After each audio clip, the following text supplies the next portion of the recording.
here we are gathered with this unpleasant integral. And I say unpleasant because it is not obvious at all how you should tackle this one. In the hints, we have something about the sign, so something involving the sign, but I'm not sure if that even helps us do it.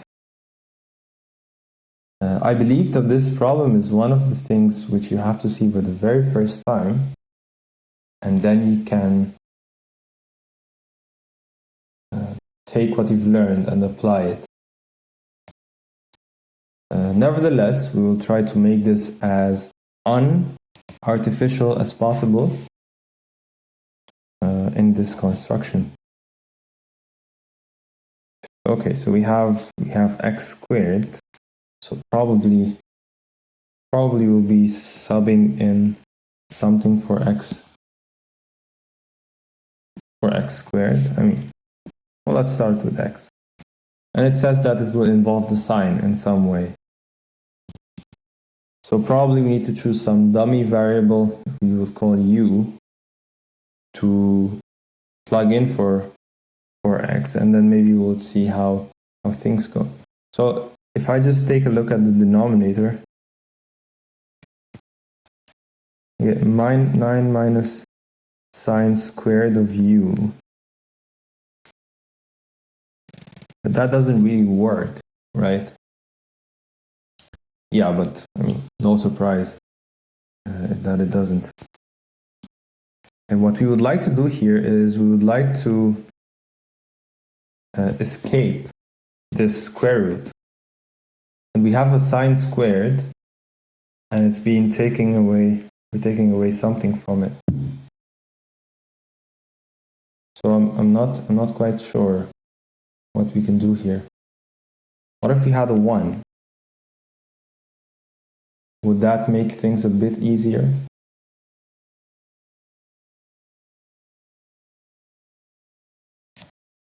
Yeah, well, let's take a look at the very famous trigonometric identity. It's the trigonometric identity of Pythagoras. So if you have a triangle with a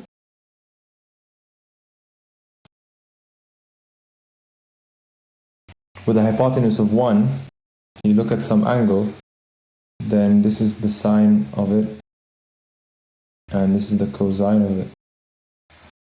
And if you just square them, you'll get 1. So that's at least why it makes sense.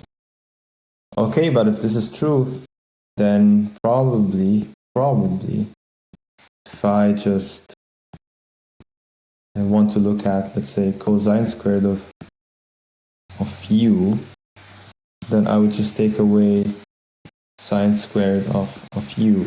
Here this is an x, but x here is just a dummy variable. I'll use theta to make sure that no problems occur. Okay, but now we have some hope of getting rid of this square root. So probably if I have something that looks like this, it would be nice, because 1 minus sine squared of u is equal to cosine squared of u, and then the square goes away with the square root, and I get something that looks like this. So that is a good direction to go into. But let's recall that here we have a 9 really. We don't have a 1. So what can we do about it? Here's what we can. So if I factor out this 9, let's have the square root, I have 9 minus sine squared of u. So sine of u all squared, right? But then I can factor out this 9 as 9, and then I'll get 1 minus 1 over 9 times sine of u squared. So I have my 1. I'm happy, but I still need to deal with this. Probably, well, not probably, but we still need to sub in for x. maybe I'll use some color coding here to see what issues we need to deal with. So x is what we sub in. That is very important. So we would like to sub in something such that we get 1 minus sine of u. And it could be a good idea to bring this 1/9 inside the power. So if I bring it inside, it's just a third, right?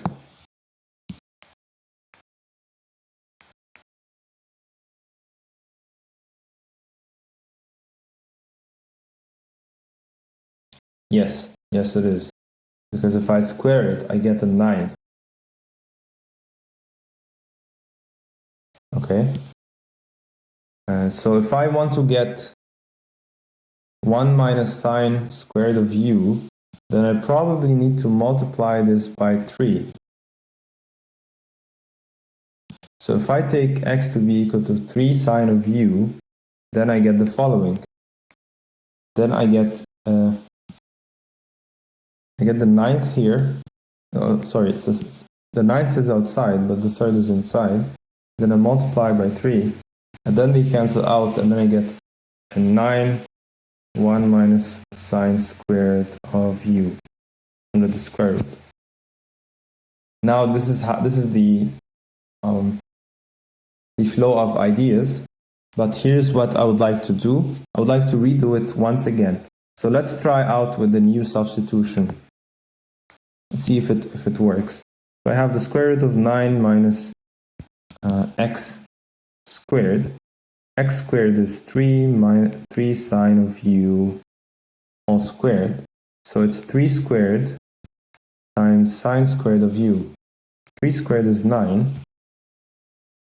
And I can factor this 9 outside as a common factor, which gives me 1 minus sine squared of u. So it does work, and that's very good. So we're making some progress. And in that case, 1 minus sine squared of u is equal to, here you have 9, and you have, in this place, you would get a cosine squared of u, just by the identity.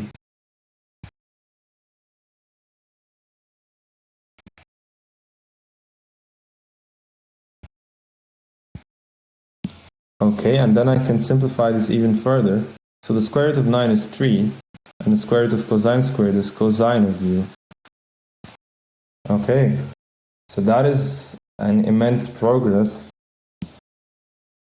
And notice that all of this time we're just trying to figure out what a proper substitution should be for x. So this is how, I don't want to say tedious, but rich in ideas this problem really is.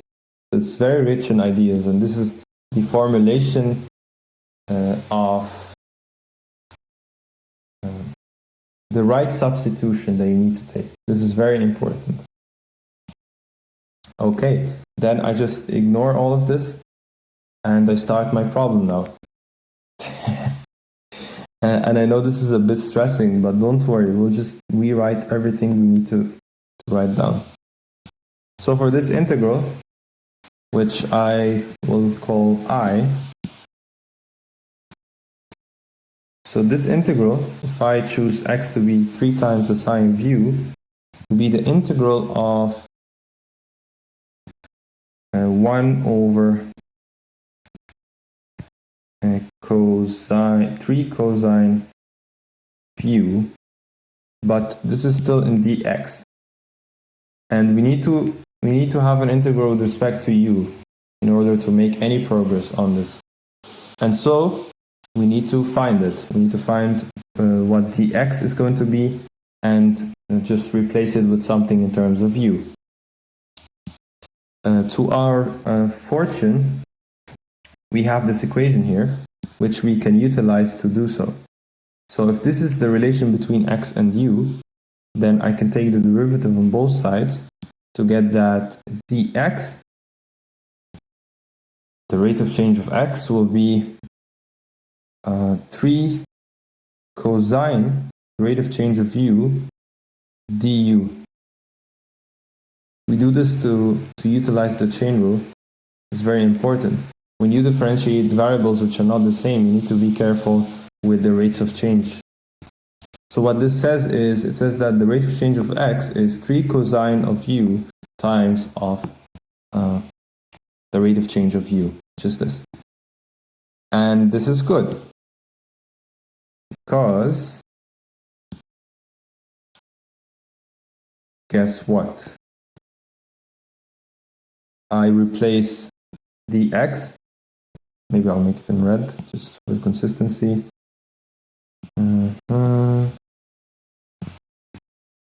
With 3 times cosine of u, and I can do this because of the equation that I have. And on the left, I have 1 over 3 cosine of u. So this is great fortune. These two cancel out, and I just have an integral in 1 times du, or just du. And if you just integrate du, you get u plus c. The reason for this is, if you differentiate u, you get 1. So 1.